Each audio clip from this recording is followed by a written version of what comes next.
Hello Internet, welcome to the Nerd Sanctuary. This is Yami, and today I'm bringing you a top 10 deck list of 2016. For those of you who've been here for a while, I did something similar last year where it was a top 10 Vanguard cards of 2015. That didn't get great views, but I liked it because it was my celebration of the holidays. And I wanted to do something like that again, but I didn't want to do exactly that again. So, Vanguard deck types. And this list will be, yes, there will be cards that are from 2015, but if a deck type got significant support, then it can be on the list. That's my criteria. Let's get to it. I have the list on my phone right here. There will be no visual aids. I'm a crappy editor, so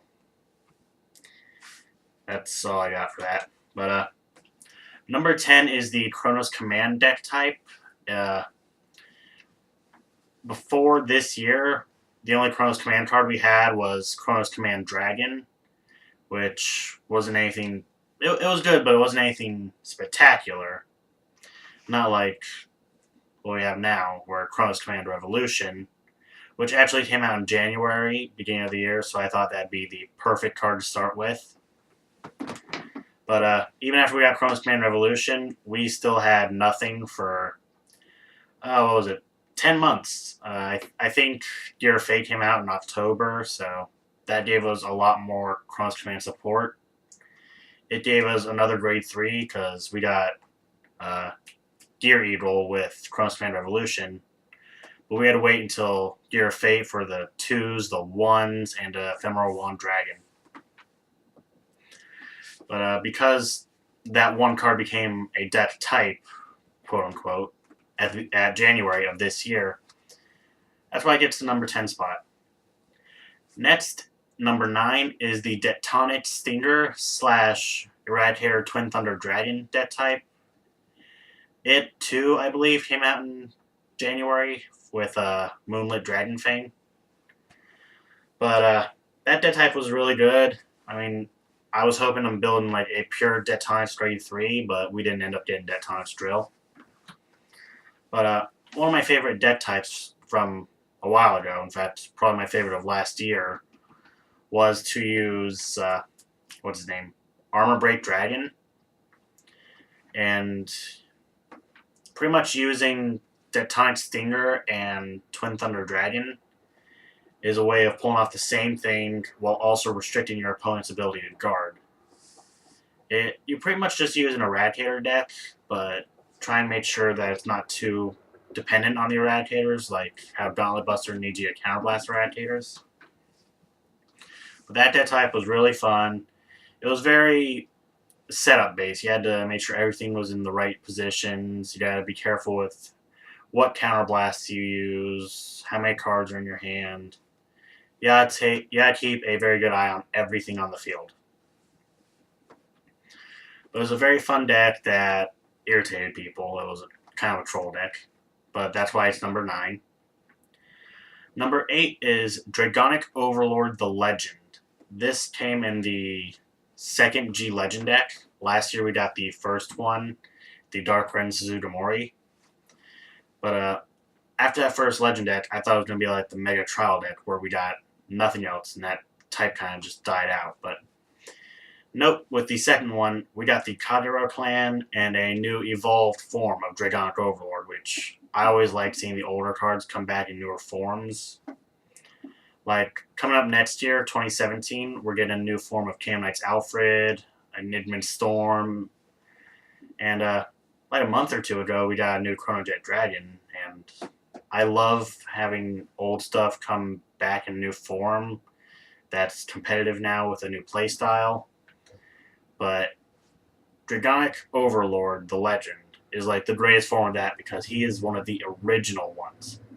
He was always as he was supposed to be, whereas Blaster Blade, yeah, he's one of the originals too. But he went through some changes from the original, where he was supposed to be a grade 3. But this deck type's really good. It really feels like an Overlord deck, where leave it to Dragonic Overlord the Legend to be able to turn itself from a grade 3 into a grade 4 by paying a pretty similar cost to Stride. But, like, Dragonic Overlord has always been a card that proves it is the most powerful. It is the epitome of the Flame Dragons. And the ability to turn yourself into a grade 4 just exemplifies that perfectly. But the whole deck, for the most part, the G Legend deck that came out, it showed you evolved forms of every card that was there, just like the Shadow Paladin Legend deck did. But I think the Kadiro one did it so much better. And yeah, there are ways of making that deck better using G cards that came out, but personally, I'm not a Kadiro player.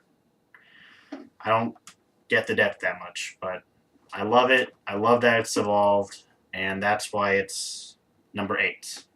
I made this list yesterday, so I don't remember much of it. That's why I need the phone. Number 7 is a recent one, the Deus Ex Machina Demiurge. It's an interesting deck because it revolves around having Zodiac Time Beast, and just like Detonic Stinger, it's very setup-based. It's a hard thing to pull off, but if you can, it's great. You pretty much guarantee you triple crit on your next attack. Or, heal. It lets you set up the top of your deck for whatever you may need.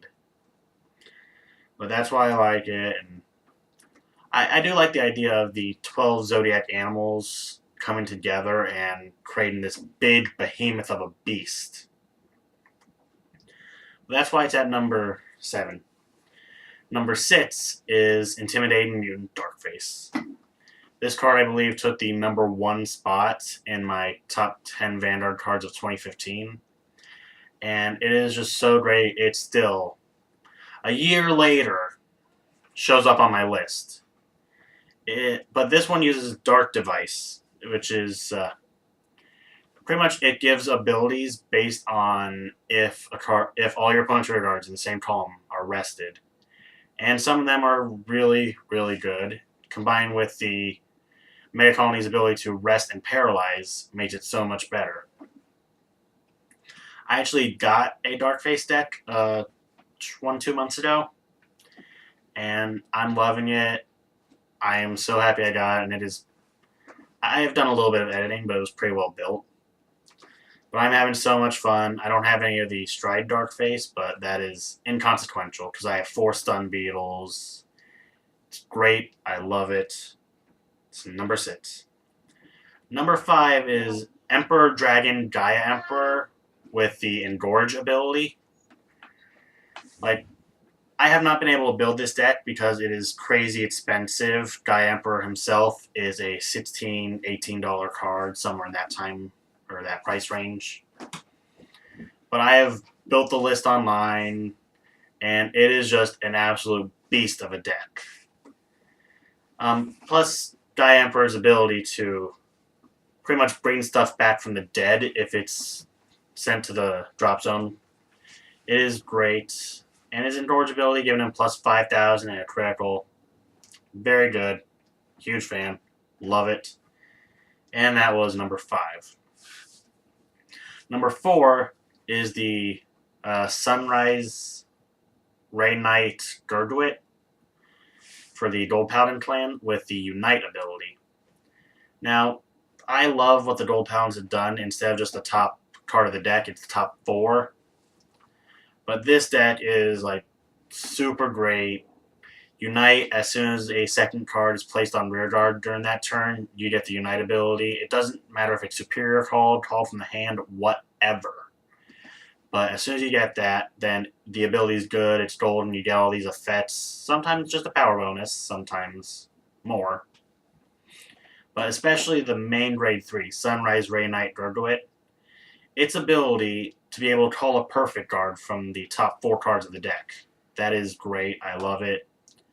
It's kind of weird because the way G perfect guards work, you can't use it with Gurduit because G perfect guards say from the hand. But regular perfect guards just say when they're called. So that is great. Love how Gurduit's GB2 is defensive instead of offensive, or just something that hurts your opponent during their turn. Instead, it defends you during your opponent's turn. And that is why that deck type got number 4. Moving on to number 3, we have the Fenrir Revelation deck type. Zato actually has this deck type, and he's used it against me, and oh my goodness, that deck. You take stuff from the deck, put it in the soul, put it from the soul into the drop zone, put it from the drop zone into the deck. It is impossible to win by decking out, and retiring stuff, inconsequential, because it'll just come back through some means. But it also builds up great amounts of power, and I wouldn't stand a ghost of a chance if Zato would use Angelic Wise Man, but he doesn't like cheap tactics, which unfortunately is how all card games turn out. But I gotta respect him for that. He said during his video, he just wants to use stuff that's from the G era. And that's partially true, but another part of it was Angelic Wiseman combo. Cheap. Really cheap.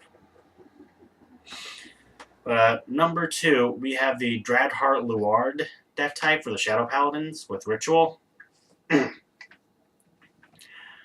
I played against someone at the local card shop recently who had built this deck, like, as soon as it came out, had all the cards, even had Drag Driver Luard.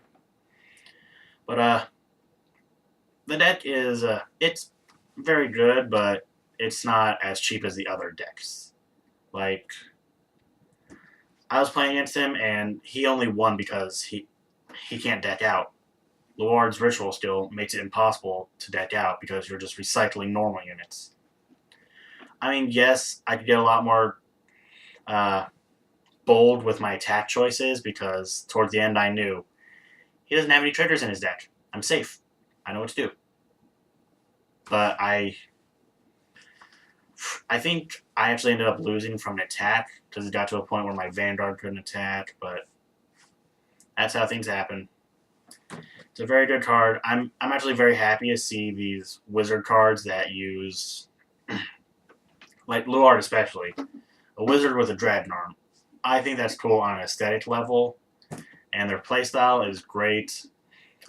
I love that the Shadow Paladins feel like they should be, like where they gain power from the grade 1s in the drop zone, because that kind of fits very well with the Shadow Paladin's idea of sacrificing your comrades for power. But beforehand, it felt like they were the Tachikaze. I mean, pretty much. But with the Ritual, being able to support from beyond the grave, that feels great to me because they have their own thing. Some clan-specific abilities have been annoying to me, like Brave. I hate Brave, but Ritual just feels right. And number one on the list is Chronojet Dragon Time Leap archetype. Now, yes, Chronojets existed for a while, but it never became an archetype until Gear of Fate, where we got Causality. Well, I guess with Glimmer Breath and Steam Breath, it was an archetype. But cards like Causality Dragon, Delayed Blazar Dragon, it made it feel like more of an archetype, like it had its own thing. And with the new card in Gear of Fate, the Tickaway Dragon, where every time something's time leapt, you can take a card from your drop zone, put it on the bottom of your deck. It was great. Helps take away the odds of decking out. Which sometimes with a Chronojet, I end up time leaping on top of a unit that already is on the board, so that unit goes away, so having something to recycle is great.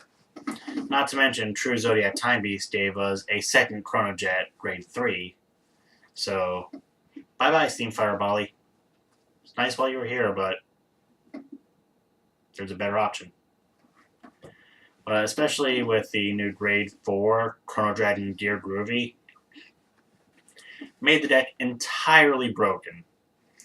You can give it the ability of the auto ability, to be specific, of any 2 Gear Dragons in your G-Zone that are face up. The best move is probably next stage and either a Ragnarok Dragon or Chronos Command Dragon, just to give it that extra pressure. But that way you're guaranteed 2 Vanguard attacks if you're careful with your Counterblast and Soul Blast and all that. But yeah, that's why it takes the number 1 spot. Now let me go back through this list real quick. Number 10 was the Chronos Command Gear Chronicle deck type. Number 9 was the Dectonics / Eradicator Twin Thunder Dragon deck type. And then number 8 was Dragonic Overlord the Legend. Number 7, Deus Ex Machina Demiurge / Zodiac Time Beast, I guess you can call it. Number 6, Intimidating Mutant Darkface with the Dark Device ability. 5, Emperor Dragon Gaia Emperor with the Engorge ability. 4, Sunrise Ray Knight Garguit with the Unite ability. 3, Mythical Hell Sky Beast Fenrir. I think that might be the grade 4. I only have like the base names on this list. Like I just have Fenrir written. But Fenrir with the Revelation ability. Number 2, Dreadheart Luard with the Ritual ability. And number 1, Chronojet Dragon / Chronojet Dragon G. Just a Chronojet deck with Time Leap. 2016, really good year for Vanguard. We got a lot of broken stuff, to be honest. Demiurge, Revelation. But I've considered it a good year. A lot of good deck types. Vanquisher just got some support, but really the only cards that specifically support Vanquisher are Training Monk Dragon and Supreme Conquering Dragon, Dragonic Vanquisher VMAX. So it only got 2 support cards this year. That's why I don't count it. Leave your thoughts in the comment below. And at the day I'm recording this, I got a comment on my Mega Man Battle Network PET unboxing asking for a giveaway. I wish I could do giveaways. I really do. But I'm not at a place where I can. Maybe that'll change in 2017. I mean, I'll talk a lot more about this in a vlog I'm hoping to do next week. I'm trying to get a hold of Zato so I can get like the whole Nerd Sanctuary crew here. But until next time, this has been Yami. Leave your thoughts if you like my list or if you think I'm full of it. I'll see you guys later.